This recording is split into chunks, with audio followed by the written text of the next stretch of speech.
Good morning, friends. It is March the 30th, Holy Saturday. My name is Greg Simpson, and this is our daily Lenten devotional.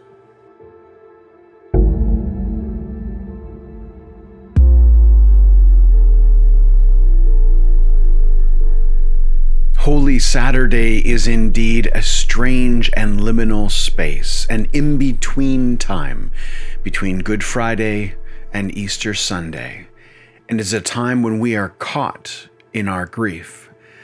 And so within that, we're going to read from the book of Lamentations today, Lamentations 3, 1-9, and then 19 to 24.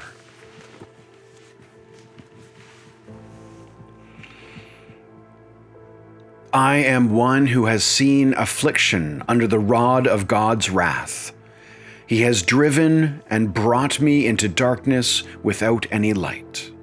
Against me alone he turns his hand again and again all day long. He has made my flesh and my skin waste away and broken my bones. He has besieged and enveloped me with bitterness and tribulation. He has made me sit in darkness like the dead of long ago. He has walled me about so that I cannot escape and has put heavy chains on me. Though I call and cry for help, he shuts out my prayer. He has blocked my ways with hewn stones. He has made my paths crooked. Continuing at 19. The thought of my affliction and my homelessness is wormwood and gall. My soul continually thinks of it and is bowed down within me. But this I call to mind, and therefore I have hope. The steadfast love of the Lord never ceases. His mercies never come to an end. They are new every morning. Great is your faithfulness. The Lord is my portion, says my soul. Therefore I will hope in him. I think that Holy Saturday is a critically important part of our celebration and ritual around Easter. All of these bits and pieces play their own important roles, and it would be easy for us to skip this time. But this is an in-between time, a liminal space, a time when we're in sort of a holding pattern and waiting. And it is a time when we cannot help but be filled with grief. If you went to a Good Friday service, or perhaps yesterday morning you listened or watched the video, the story of Jesus' death, his abuse and torture, the physical and emotional and verbal things that he puts up with. This is a horrible, horrible story. And then he is killed in a horrible, horrible way. We are in that space right now. And I think one of the reasons that we are likely to just kind of slide by it and maybe get busy with getting ready for Easter. Some of you probably have family coming to gather for some sort of a celebration for Easter Sunday or maybe Easter Monday. Different countries and different locations have different traditions. And it's easy on Saturday to get stuck in that preparation mode because you're looking ahead. But this is also a time that we are given an opportunity to sit in our grief. And we don't get that chance very often. And I think there's good reason for that. Many of us don't like grief. It's a pretty yucky place to be. But also, I think a lot of us are taught to avoid grief at all costs.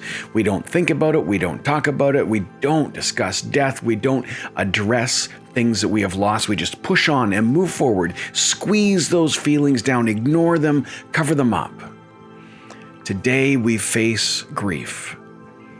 And friends, I strongly hold that hiding from your grief or avoiding your grief or squishing it away is not a very healthy way of dealing with it. It doesn't make it go away. And so if you're feeling really crummy today because of what you went through yesterday with Good Friday, it's okay. It's all right to hurt. It's all right to cry. Maybe as you were reading the story of losing Jesus, it brought up something for you. Maybe you're sitting in some grief of somebody that you've lost recently. Or perhaps this is going to be the first Easter when they're not sitting around the table with you. That is really, really too bad. And I'm so sorry that you are grieving. But I invite you to grieve deeply and grieve well. This is an important part of who we are as humans. We go through loss. We go through grief. Not just the loss of a person, that bereavement idea. And I think I could very easily lump in pets and animals in that situation as well. Those living creatures that are so near and dear to us. But there are many other types of grieving as well. We grieve changes, ends of relationships, ends of jobs. Even some good things we grieve. Like if a person is moved from one job to another and it's a great change and I'm really excited about the new position, but I'm going to miss all those people in that environment. Or maybe if you're a younger person, you're transitioning between schools. Maybe you're going from elementary school to high school, or you're going from high school off to post-secondary. And these are all great developmental and positive things, but there's grief. And we are taught to just keep moving and pushing forward, but today is the day we sit in our grief. And we read the words of Lamentations. Just as a bit of a reminder, Lamentations comes from a time in the ancient Israelite history where they have been utterly destroyed. Jerusalem is ransacked, the temple is destroyed, the Babylonians have wiped out the southern kingdom of Judah. The northern kingdom of Israel was already gone a couple hundred years before, thanks to the Assyrians. But people are lamenting and grieving.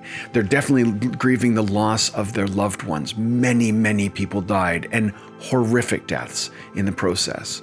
But they're grieving the loss of their temple, their city, their homes, their culture. There is almost nothing left for these people, and they are grieving it. And I love that we get the full book of Lamentations, these 5 poems kind of back to back that dig deep into the human emotion of grief. And they lay us bare. And don't read Lamentations if you're already in a poor mood or feeling a little depressed. It's a really tough read. But there is also a thread through the whole thing of hope.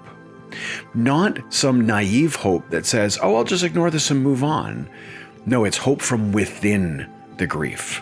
It's recognizing that it's only in these liminal spaces, only in these difficult times when we grow and learn and become something different. We develop, we flourish, we evolve, whatever that looks like. These hard things we have to go through.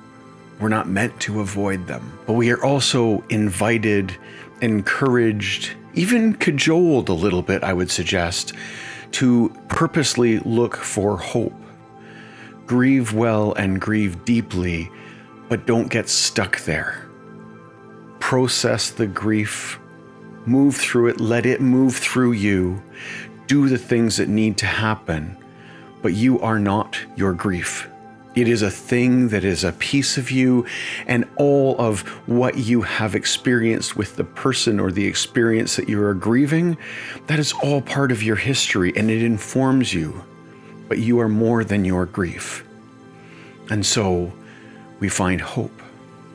In Lamentations, they specifically find hope in God's steadfast love, in God's continued presence with them, even in the depths of their despair. And that we can find hope in as well. Today, on Holy Saturday, when it feels like all hope is lost, we know that God is still with us. God's steadfast love buoys us up and gently wraps around us. Let's pray. God, in this complicated and liminal space between Good Friday and Easter Sunday, we turn once again to you. We turn to you in our grief and our sorrow and our despair. We turn to you in our weakness and our struggles and our confusion and our complications. And we are reminded that you're here, right here with us, guiding us, gently leading us, wrapping your loving arms around us, reminding us we're not alone in this. We thank you for your presence, and we thank you for these experiences of grief that hurt, that change us, that open our eyes and reshape how we work. In these liminal moments, God, we cry out for your support and your love and your care, and you're here. You're here in our loss. You're here in our bereavement. You're here in our confusion. Thank you. Thank you. Thank you. Amen. Friends, I want to thank you as well, because you are buoying me up, knowing that we are all in this hard and difficult in-between space together. I just know that I'm not alone because of you. I appreciate you so very much. I am sad that we are only one day away from the end of our Lenten journey, but I promise to you, we're not going to completely end this. I'm going to continue doing videos. I'm going to have to slow down a little bit, not every day. I think we'll aim for once a week, because I'm going to miss you guys too much. I was going to save us until Easter Sunday to tell you, but here's a little piece of celebration. We're going to keep doing this, and we're going to keep meeting maybe once a week. I'm going to aim for Mondays. We'll release another video, and we will continue to explore the Bible together, starting with a conversation about women in the Bible. So, definitely invite you to make sure you click subscribe and get a hold of some friends who you know it would really help them to spend at least one day a week diving into the Bible, exploring what it means to us today, how relevant it is for us today. If you missed previous videos, you click over there. That is our subscribe button. It's awesome if you click the thumbs up and tell YouTube how great this video is. I love you so much, and I am so thankful for you. We'll see you tomorrow morning. Bye for now.